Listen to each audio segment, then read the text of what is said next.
भाइयों सलाम आदाब। जैसा कि आपको मालूम है कि सीमांचल इलाके की तबाही और बर्बादी की बड़ी वजह यहां पर हर साल सैलाब और नदियों का कटाव है और इसी मामले को लेकर एक योजना बनी है जिसका नाम महानंदा बेसिन योजना है।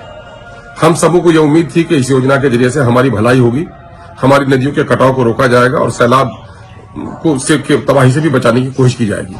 लेकिन अब जब योजना सामने में आया है तो देखकर बड़ी हैरत हो रही है कि इस योजना में नदियों के किनारे नहीं बल्कि नदियों से दूर उठकर बांध बांधे जाने हैं और ये इस बांध के अंदर में हमारी सैकड़ों बस्तियां आ जाएंगी।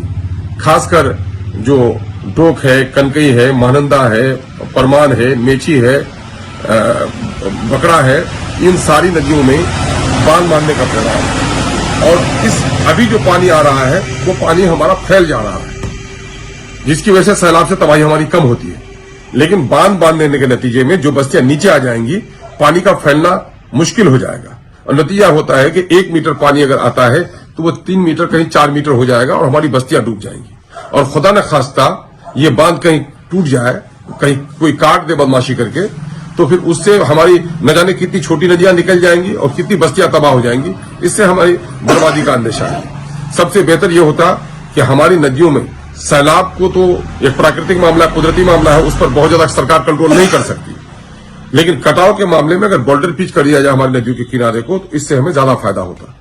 इसी मुद्दे को लेकर के हम लोगों ने असेंबली में भी बात उठाई, मुख्यमंत्री को भी लिख करके दिया, जल संसाधन मंत्री को भी लिख करके दिया, ऑफिसर्स को दिया, इंक्वायरी हुई, लेकिन सरकार बजीर है।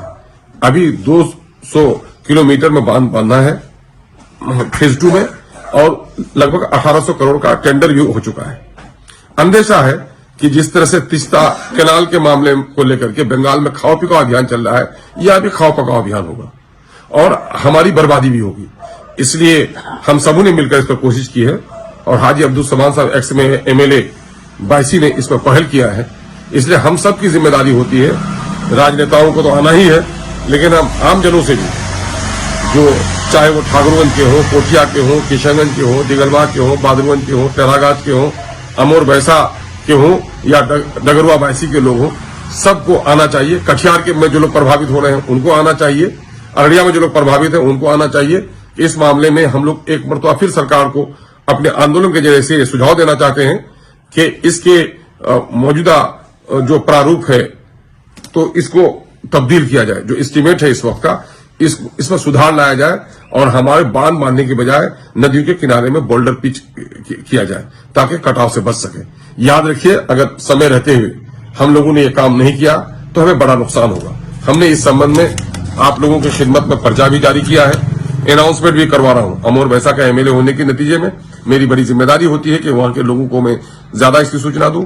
मैंने ये काम करवाया है। हम उम्मीद करते हैं कि कल आप तमाम तर मसरूफियात को तीज कर, कल संडे है, शादी है, ब्याह है, मंसूब है, हम लोग उसी में उलझ के रह जाते हैं। सब काम को छोड़कर कल आप आइए और इस प्रोग्राम को सफल बनाइए। यकीन जानिए, जमहूरियत में तादाद की बड़ी अहमियत होती है। तादाद हो और आवाज न हो तो मारे जाएंगे, और आवाज हो और पीछे तादाद न हो तो फिर बेवजन हो जाएंगे।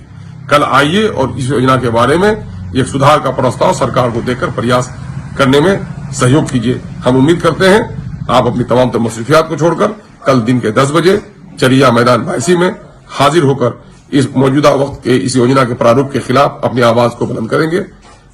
आपका इंतजार है। अस्सलाम वालेकुम, आदाब। याद रखिए, तारीख की नजरों ने वो दौर भी देखे हैं, लम्हों ने खता की है, सदियों ने सजा पाई।